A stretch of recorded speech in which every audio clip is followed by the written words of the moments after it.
सोचने वाली बात है कि इतनी ठंड अब है तो आने वाले समय में कितनी और बढ़ेगी। हर किसी के मन में यह सवाल तो जरूर उठ रहा होगा।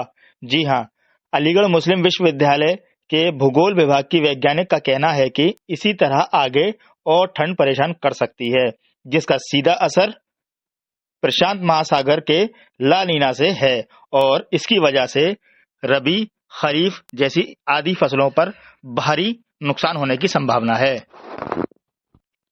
वैसे तो इनके आने का कोई समय नहीं होता, लेकिन यह हर 2 से 7 साल के बीच होता ही है। जिस तरीके से कहा जा रहा है कि इस बार ठंड काफ़ी पड़ेगी, तो आप क्या मानते हैं कितनी ठंड होगी और इससे फसलों पर क्या प्रभाव पड़ेगा?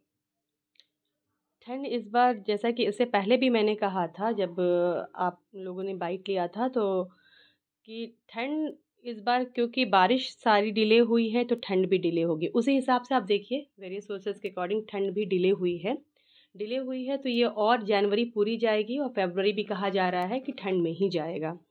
और अभी टेम्परेचर और भी ज़्यादा गिरने की पूरी पूरी संभावना है और कहा जा रहा है कि जिस रेट से जो विंटर रेन हमारे वहाँ होती थी यानी वेस्टर्न डिस्टर्बेंसेस से, जो कि दिसंबर लास्ट और जनवरी में एक्सपेक्टेड थी, दिसंबर लास्ट आ गया और अभी तक नहीं हुई है। और अगर ये विंटर रेन नहीं वेस्टर्न डिस्टर्बेंसेस से होती है तो टेम्परेचर जो है वो और भी नीचे जाएगा और हो सकता है कि वो हेल स्टॉर्म, हम ओले कहते हैं, ओले भी पूरी तरह से पड़ने की संभावना है।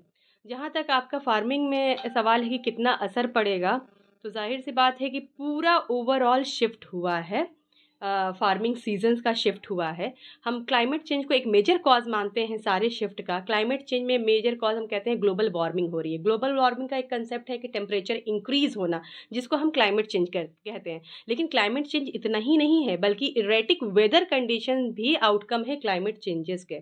इरेटिक वेदर कंडीशन कहा जाता है क्लाइमेट चेंज से एक्सट्रीम्स, आप आने वाले वक्त में एक्सट्रीम्स मिलेगा। यानी कि अगर ठंड भी होगी तो उसका भी आप एक्सट्रीम देखेंगे, गर्मी भी होगी तो उसकी भी आप एक्सट्रीम कंडीशन देखेंगे, बहुत ज़्यादा गर्मी और बहुत ज़्यादा ठंड, जो कि वही देखने को मिल रहा है कि क्लाइमेट चेंजेस से ये सारी चीज़ें हो रही हैं। तो पूरा की पूरा सीजनल शिफ्ट हो रहा है, यानी कि पहले जो हमारा बारिश का मौसम था वो भी शिफ्ट हो गया है, थोड़ा बहुत ठंड का मौसम है वो भी शिफ्ट हो रहा है।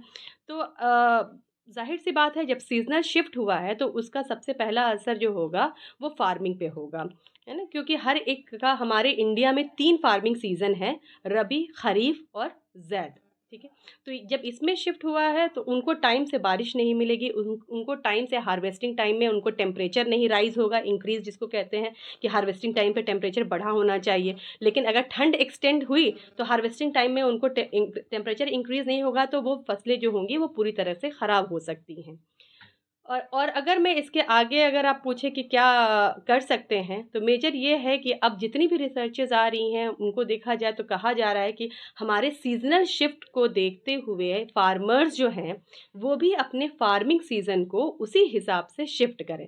अगर शिफ्ट करेंगे, ये मैनेज कर लें तो फसल ख़राब होने की संभावना बहुत कम हो जाएंगी।